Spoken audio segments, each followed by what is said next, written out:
Damn it, Lucas. Where were you looking? It's all Emma's fault. She jumped in for a hug, idiot. What are we supposed to do now? What do you mean, what? We need to go.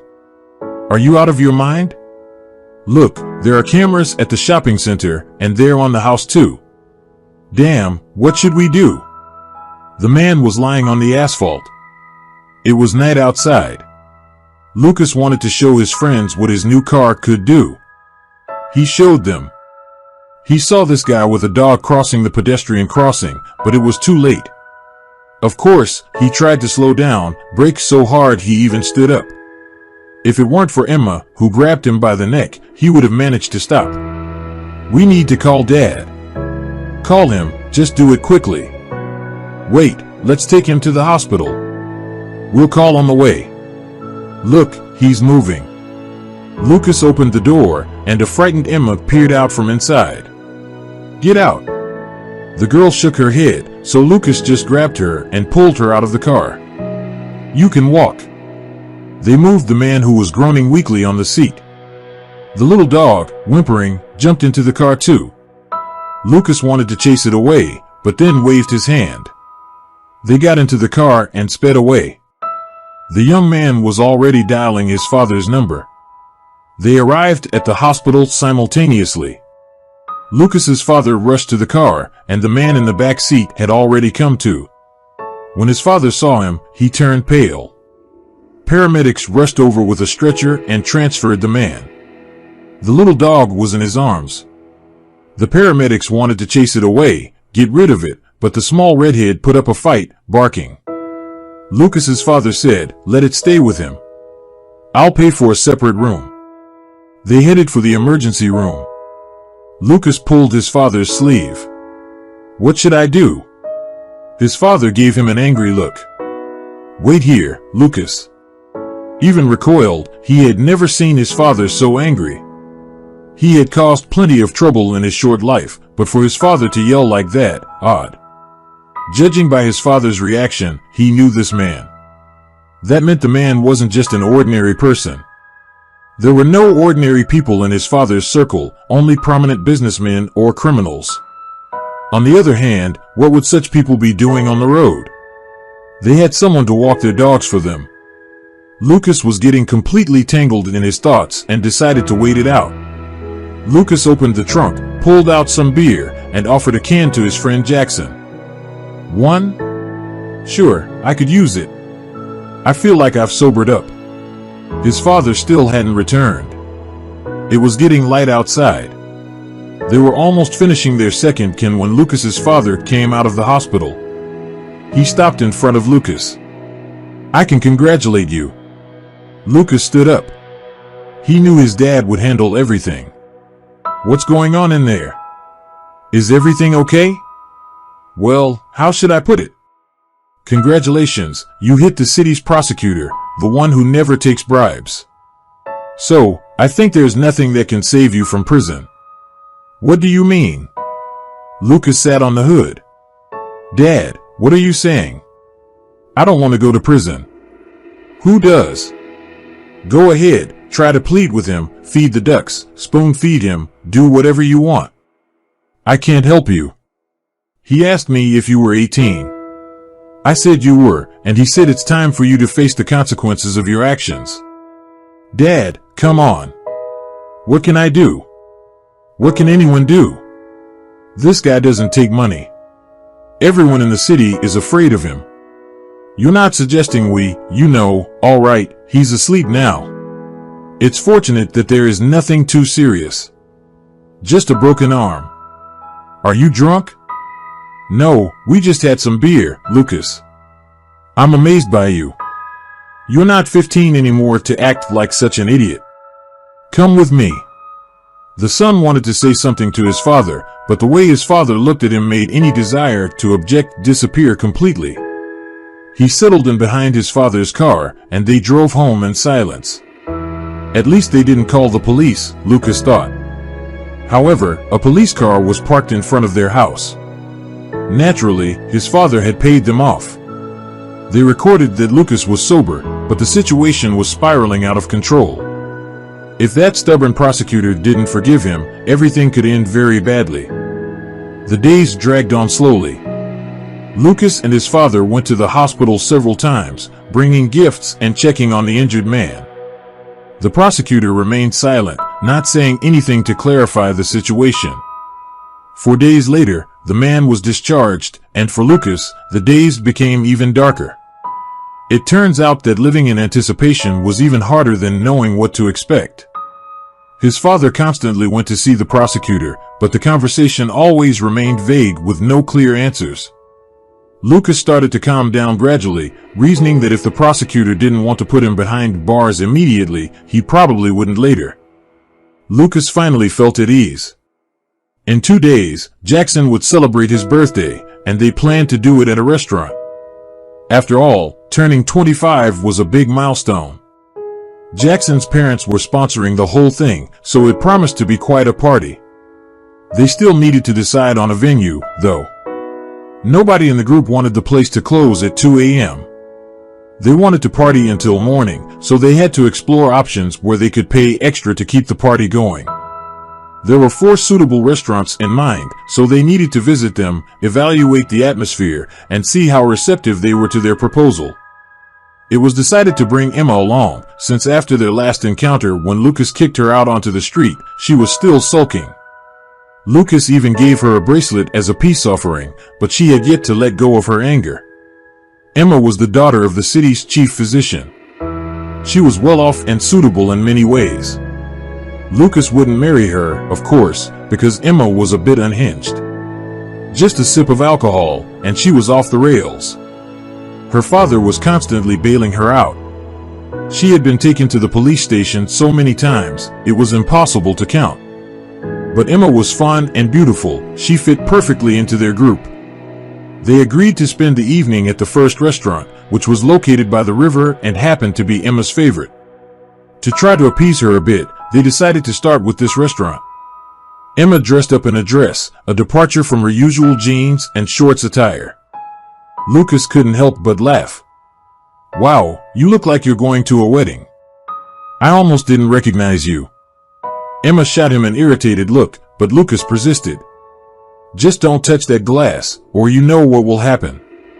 You'll end up swimming in that dress." "Don't worry, I can afford to buy another one," she replied smugly. Lucas realized he had gone too far again. "All right, Emma, don't be mad." He tried to embrace her, but she pushed his hand away. "Yeah, whatever, get lost." Emma was always considered Lucas's girl. Not to the extent that he wouldn't cheat on her, but he looked out for her. It was one thing if he went out partying, that was acceptable because he was a man. But she was a woman, and she wasn't supposed to do that. So, as long as he gave her gifts and occasionally slept with her, she was expected to remain faithful. In theory, they should have broken up a long time ago, but Emma was just so convenient. She had her own spacious apartment where they often hung out. He could show up at her place in the middle of the night in any condition. If they broke up, he'd have to find someone else to replace her, and that would take time and money. So, they considered themselves a couple, and Lucas was fine with that, for now. Lately, though, Jackson had started to stand up for her, which didn't sit well with Lucas. But he decided to let it slide for now. He believed that a friend should be on his side no matter what, whether he was right or wrong. But apparently, Jackson didn't see it that way. Alright, once they celebrate Jackson's birthday, Lucas will have a talk with him. Let him find himself a girlfriend, and then he can deal with her however he wants. They climbed the steps to the restaurant, which was a quiet little place. It wasn't in the heart of the city, so there weren't too many people around. This was actually good because it meant less competition for their business, which increased their chances of extending the party.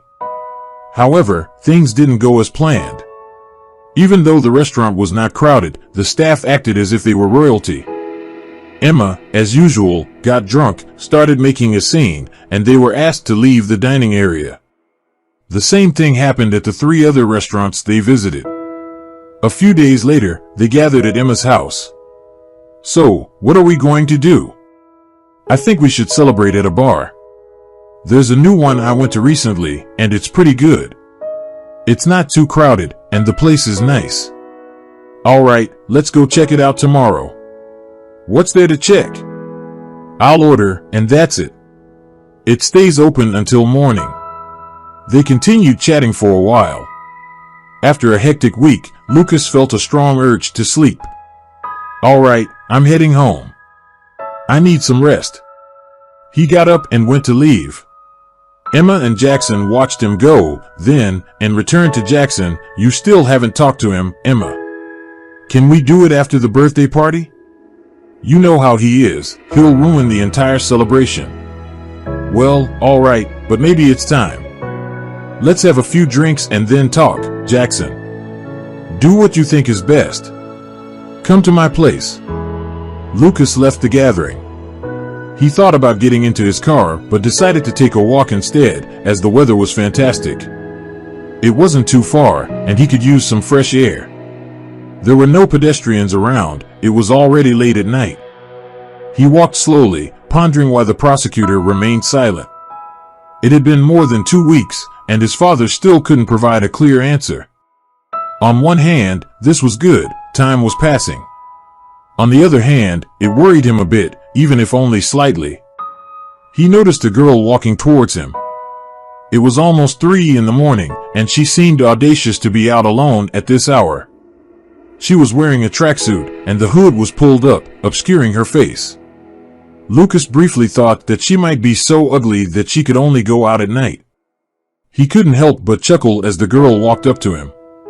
She stopped and looked at him. Young man, are you okay? He stopped in surprise. Who, me? The girl smiled ever so slightly. Well, there's no one else here. Yeah, there is. I'm fine, then. A gust of wind blew, causing the hood to fall from the girl's face. Lucas froze. She was incredibly beautiful, with her deep blue eyes, straight nose, plump lips, and a perfectly oval face. She was a sight to behold. He couldn't help but wonder what such a beauty was doing out so late. Was she looking for adventures? Miss, why are you out so late? Lucas asked. Is it against the law to be out late? The girl replied. No, it's just, you know, hooligans and all that. It's a peaceful neighborhood. Well, it might be peaceful today, but not necessarily tomorrow. I work late, and look, kindness needs to walk, Lucanus. Lucas asked. Yes, Lucanus. That's his nickname, a dog's nickname. Lucas was taken aback. What did she think of herself? But the girl continued in a softer tone. Lucanus, come here. From the bushes that grew along the sidewalk, a massive dog suddenly burst out with a loud crash and panting. Or rather, it was a gigantic dog, merely up to Lucas's waist. It sat down next to its owner, its tongue hanging out, and it just stared at Lucas with a contemplative look. Lucas took a step back. Don't be afraid, the kindness is very calm and friendly, as long as I don't tell him otherwise. He's from the smartest breed. Have a nice day. The girl walked past Lucas and Lucanus. As he passed, he exhaled hot air onto Lucas's hand, then, with a single leap, disappeared into the bushes. They walked away, leaving Lucas standing there. Well, that was certainly unexpected. It even brightened his mood. Why were they walking around at night? Maybe they were nocturnal creatures feeding on people. But the girl, she was amazing. He'd have to go for another walk later. She probably lived nearby. 2 days later, they all met up at a bar. The place was quite large, so their big table was not the only one. They had spent a significant amount to reserve the table, and there was plenty of golden youth at the party. Emma chose not to sit next to Lucas, which surprised him, but he kept quiet. She took a seat at the other end of the table, next to the birthday boy. Lucas understood that Emma was probably still upset, but he thought she'd drink a bit and then come over to him. An hour had passed since they raised the first glass for the birthday boy, and Emma still hadn't finished her drink. Lucas was starting to feel the effects of alcohol in his head, so he walked over to Emma. Why did you sit here? Don't you know your place? Emma looked at him and replied, "Am I supposed to know my place? If I were a dog." Lucas started to get angry and said, "If I want you to be a dog, you will be one." Emma retorted, "Lucas, go away." Lucas was about to get physical when Jackson stepped in. "Jackson, get out of the way. This is our business." "No, Lucas, it's not your business. Don't you know you're not supposed to hit women? She's my girl. I can hit her or kiss her whenever I want." "No, Lucas, she's not your girl. Emma and I have decided to get married. Have you lost your mind? Have you forgotten how much she drinks?" Emma stood up and said, "Yes, I drank because of you, and I had mental breakdowns too. I've loved you since school, and you've treated me like an object all this time. I hate you." Jackson is completely different, kind, and attentive. He doesn't insult women just for fun. Lucas seethed with anger and asked, "So, this is what you're up to behind my back?" The tension in the air was palpable as the confrontation continued at the birthday celebration. A tense silence fell over the table as the chaos at the birthday celebration escalated. Lucas was not one to easily calm down. One of the guys approached him. "Lucas, come on, stop this, we can have a fight later." Lucas turned around only to punch the guy who spoke. He fell, and the other guests rushed towards Lucas. He managed to break free and hit Emma, who clutched her face in pain. Then he received a blow from Jackson, and the brawl erupted. Everyone was fighting, dishes were shattering, overturned tables littered the floor. The waitstaff and security staff of the restaurant tried to contain and separate the brawlers, but it was futile. Other patrons in the bar even got dragged into the brawl. The manager called the police. 15 minutes later, everyone was lying face down on the floor. The police swiftly dealt with the drunken brawl after speaking with the manager. They released almost everyone, leaving only Jackson, Lucas, and a couple of other guys. They called their fathers, and both arrived promptly. Lucas's father gave him a stern lecture. "Can't you calm down? You need to sit quietly like a mouse right now. Have you forgotten that you're on thin ice? Come on, Dad, nothing serious will happen. Relax. Remember, this is the last time I'm bailing you out." Lucas was used to hearing his father's warnings, so he didn't take them too seriously. However, the reminder about the prosecutor had soured his mood. After paying for the broken dishes and furniture and negotiating with the police, their fathers left. Soon after, the police officers also departed. Lucas and Jackson remained at the table, and some of the other guests returned. They resumed drinking, as they were not asked to leave. Why would they? If they broke anything, they would just pay for it. Their fathers had already provided a good sum for the damage, so the establishment wouldn't suffer from the downtime. Jackson was the first to break the silence. "Lucas, come on, let's be calm.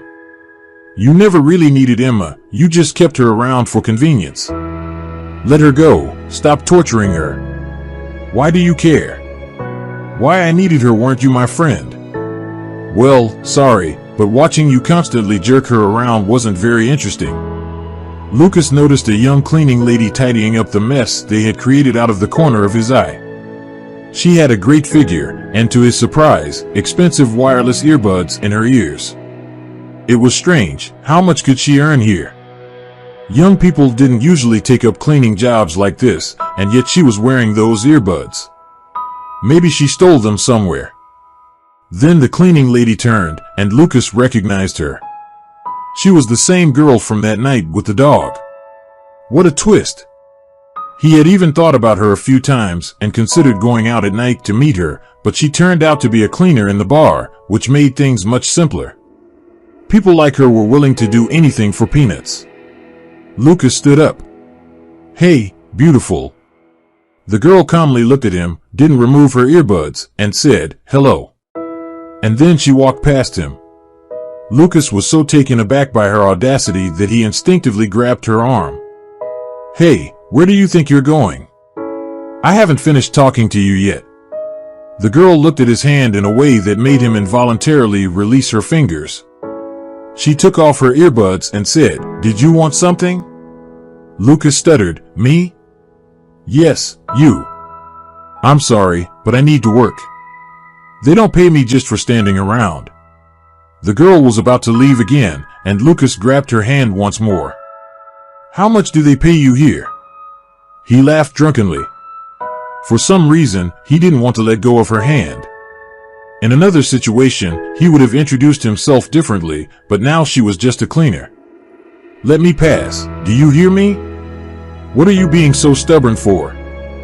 How about I pay you? How much do you want? Nothing at all? Jackson approached them. Lucas, let her go. What are you doing? Lucas released the girl's hand. Can you hear me? I'm buying you. I'll pay 3 times more, and you can come clean the floors at my place from now on. The girl looked at him for a long moment and then said, You're such an idiot. She walked away from them. Lucas made a move to follow her, but Jackson held him back. Why are you constantly sticking your nose into it? Sit down and calm down, Jackson urged. Why are you giving me orders? Who do you think you are? Get lost.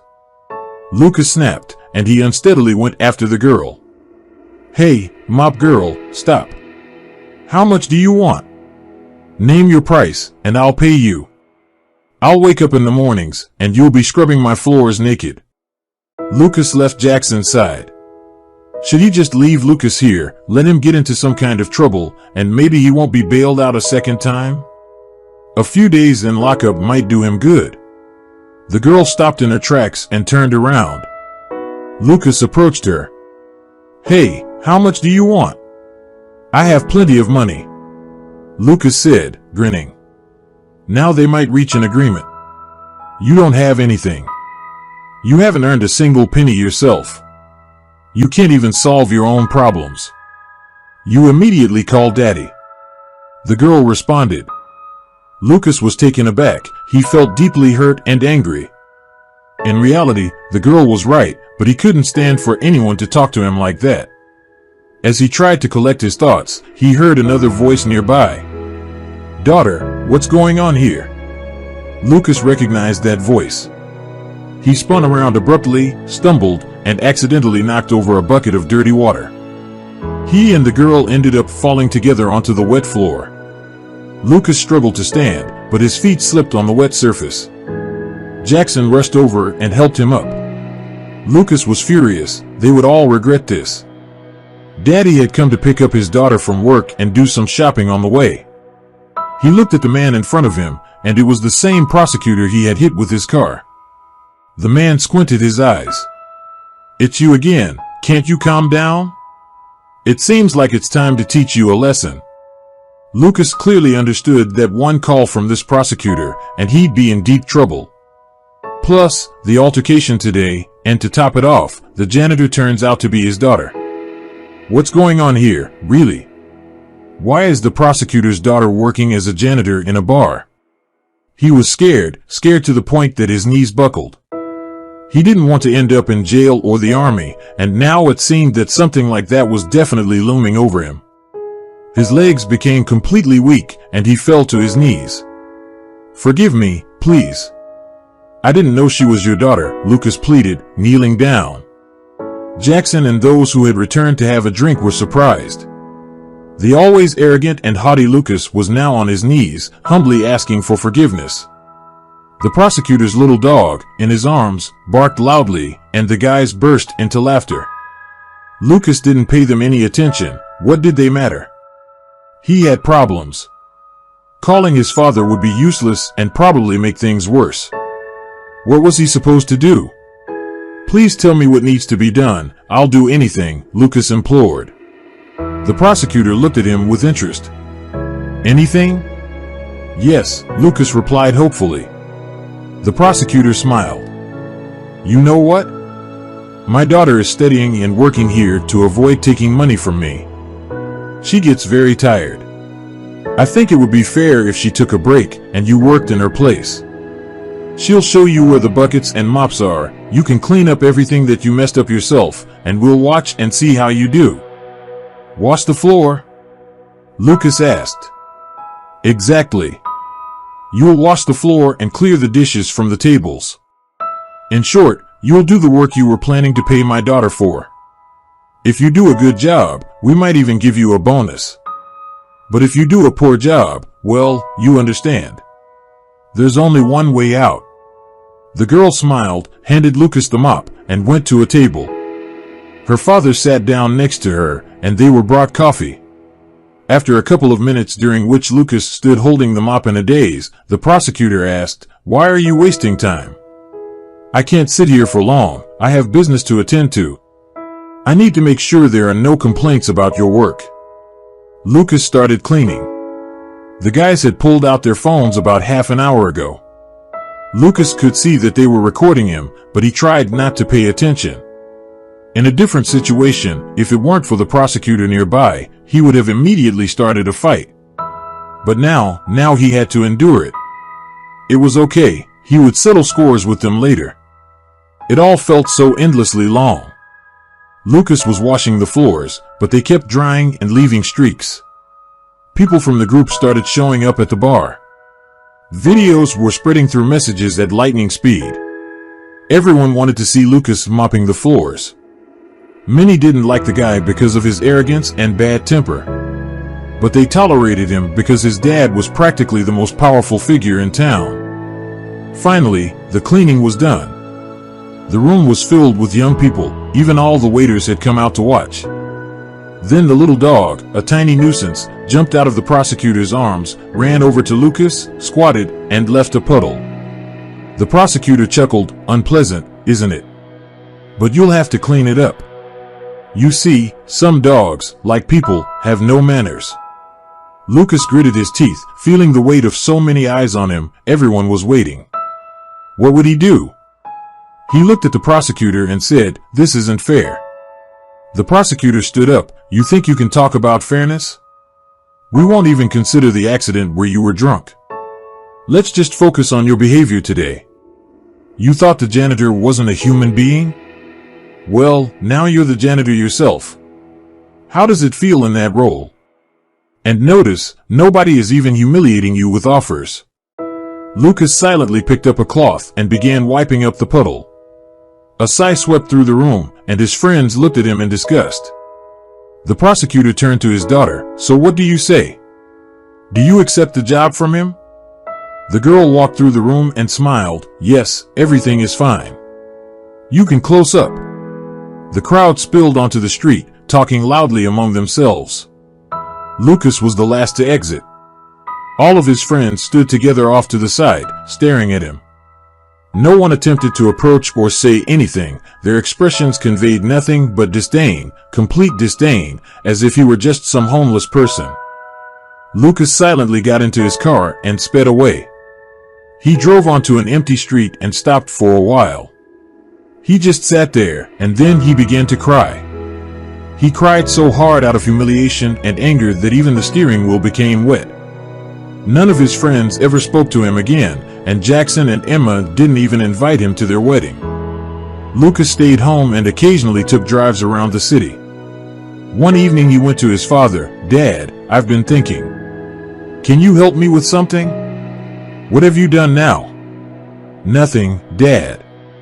Can you arrange for me to join the army? I'm bored here." His father looked at him attentively. He knew what had happened at the bar, of course, but they had never discussed it. "Are you sure?" "Yes." A month later, Lucas was heading off to the army.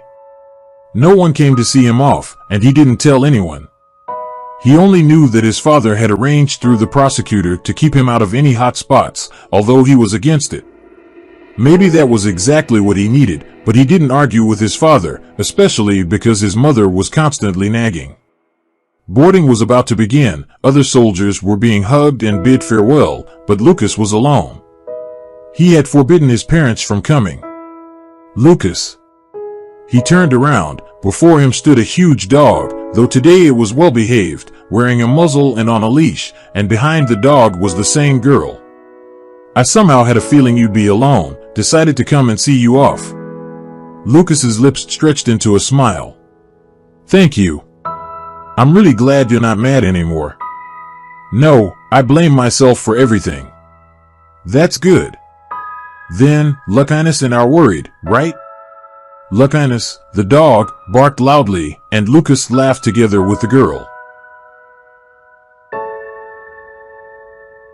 Thank you for joining us today on Deep Stories. Be sure to like and subscribe and hit that notification bell so you don't miss out on our next video.